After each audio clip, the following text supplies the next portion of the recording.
ዓለም የአየር ንብረት ለውጥን ጨምሮ በአገራት መካከል ያለ ስንጥቃት አሁን ላይ ከሚፈትኗት ሁነቶች መካከል ግንባር ቀደሞች ሆነዋል። ይህ እልባት የሚሻ ጉዳይ በፖለቲካዊም ሆነ በምጣኔ ሀብታዊ ስሪቶች ላይ እያደረሰ ያለውን ችግር ዳፋው ለሌሎች ሀገራትም የሚተርፍ ነው። ስለዚህ እኚህና ሌሎች ኢተገማች ዓለም አቀፋዊ እክሎችን ተቋቁሞ ለመሻገርና ጠንካራ ስርዓቶችንም ለመገንባት መንግስታት ከሚተገብሩት የመፍትሄ አማራጭ ባለፈ ከፍተኛ የትምህርት ተቋማት ያላቸው ሚና የላቀ ሆኖ ይጠቀሳል።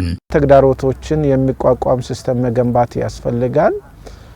መገንባት ብቻ ሳይሆን የገነባነው ሲስተም ሰስተነብል መሆን ያስፈልጋልና እነዚህ ሲስተሞችን እንዴት እንገንባ የሚል ልዩ ትኩረትና የተለያየ ባለ ድርሻ አካልም ባለሙያም ተመራማሪም በቅንጅት ሆኖ መፍትሄ የሚፈልጉበት መድረክ የመሆኑ አንዱ ልዩ ያደርጋል ማለት ነው። ዓለም አቀፍ ደረጃ የተሰሩ ምርምሮችን በጋራ በመሰብሰብ አሁን ላለው ዓለም አቀፍ ላለው ክራይሲስ ወይም ችግር መፍትሄ በዘላቂነት ማምጣት ይቻላል የሚለውን ነገር ለማሳየት ነው።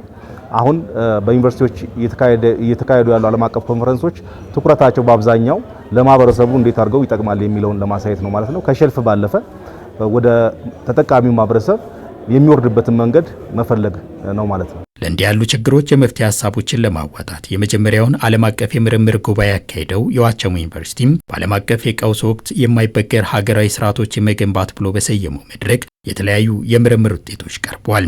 አንድ ቦታ የሚከሰቱ ችግሮች ሌላ ቦታ የመከሰት እድል አላቸው። አንድ ቦታ የሚከሰቱ አጋጣሚዎች ሌላ ቦታም የሚደጋገፉበት ሁኔታ ስላለ ዓለም አቀፍ ማህበረሰብ በጋራ ሆኖ መፍትሄ መፈለግ አለበት የሚል ፐርስፔክቲቭ ነው። ከዚህ አንጻር ከ8 ሀገር በላይ የሆኑ ዜጎች በዚህ ምርምር ላይ የራሳቸው ሀሳብ ይዞ መቅረብና ምርምሮቻቸው ማቅረብ የቻሉበት እንዲህ ያሉ መድረኮች ለዘርፉ ምሁራን በጎ ዕድል ይዘው የሚመጡ መሆናቸውን የጠቆሙት የዩኒቨርሲቲው ፕሬዝዳንት ዶክተር ዳዊት ሀየሶ ተመራማሪዎች የመፍትሄ ምንጭ ጭምር እንዲሆኑ የሚያግዝ ስለመሆኑ አመላክቷል። ተመራማሪዎቻችንም ምሁራኖቻችንም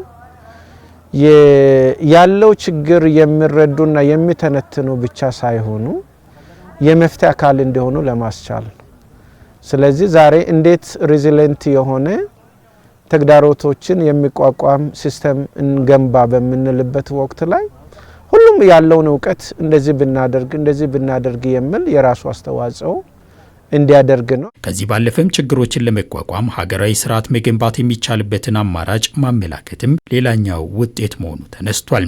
ዓለም አቀፍ ችግሮች ይከሰታሉ። ክስተቱም በስፋትም በአይነትም በቁጥርም እየጨመረ የሚሄድ ነው። አዋጭ የሚባለው ነገር ናሽናል ሲስተም ቢልድ ማድረግ ነው። ስለዚህ ችግሮቹ ጥፉ ብንል ላይጠፉ ይችላሉ። በዚህ ችግር ውስጥ ግን ተቋቁመን የራሳችንን ኢንተረስት እንዴት እናስጠብቅ የሚለው ሁሉም ባለድርሻ አካላት ተረባርቦና ተጋግዞ ከመንግስትም ጎን ጋር ቆሞ እነዚህ ነገሮች ችግሮቹን ሊወጡ ይገባል የሚል አመለካከትና አስተሳሰብ ይዞ ወደ ተግባር እንዲገባ ለማስቻል ነው። በተለያዩ አጥኚዎች የቀረበው የምርምር ውጤትም ከመፍትሄ አመላካችነቱ ባሻገር ለፖሊሲ ግብዓት በመሆን የተለያዩ ክዋኔዎችንም ያግዛል። ያገኘናቸውን ግኝቶች እንዲሁም ከቁልፍ ተናጋሪዎች የመጡ ሀሳቦችን በመሰነድ ለፖሊሲ ሜከሮች ለማህበረሰቡ የሚደርስበትን መንገድ መፈለግ ነው። ይሄ አንድ ማህበረሰብ ችግርን የሚቋቋም መንገድ የሚያሳይ ኮንፈረንስ እንደሆነ እናስባለን። ስለዚህ ይሄን ችግርን የሚቋቋም መንገድን መፈለግን ባህል እንዲሆን እንጠብቃለን። ይሄ አንድ ውጤት የምንጠብቀው ነገር ነው። ዓለም አቀፍ መድረኩ ለዩኒቨርሲቲው ተደማሪ አቅም የፈጠረና ከሌሎች አቻ ተቋማት ጋር ተቀናጅቶ የመስራት እድልን ያመቻቸ ነው። በዚህም በቀጣይ በተለያዩ መስኮች ላይ ትልቅ አቅም ለመፍጠር እንደሚሰራም ተቋሙ አረጋግጧል። እንደ አካዳሚክ ተቋም ተመራማሪዎቻችንን ከተለያዩ ተቋማት ጋር ኢንተግሬት በማድረግ ሲነርጂቲክ የሆነ ኢፌክት በመፍጠር ሬዚሊየንት የሆነ ሲስተም እንዲፈጠር ማድረግ ላይ እናተኩራለን። በተለይ ትኩረት አድርገን የምንሰራቸው ኤሪያዎች ላይ በጤናው ላይ ዩኒቨርሲቲው አንዱ የትኩረት ኤሪያ ነው። እሱ ላይ እንደዚህ አይነት ስራዎች ለመስራት ግብርና ላይ እና የኃይል አቅርቦት ወይም ኢነርጂ ላይ እነዚህ ነገሮች ላይ ጠንክረን ኮላቦሬት አድርገን ሲነርጂቲክ የሆነ ቫልዩ አድርገን እንሰራለን የሚል እምነት አለን።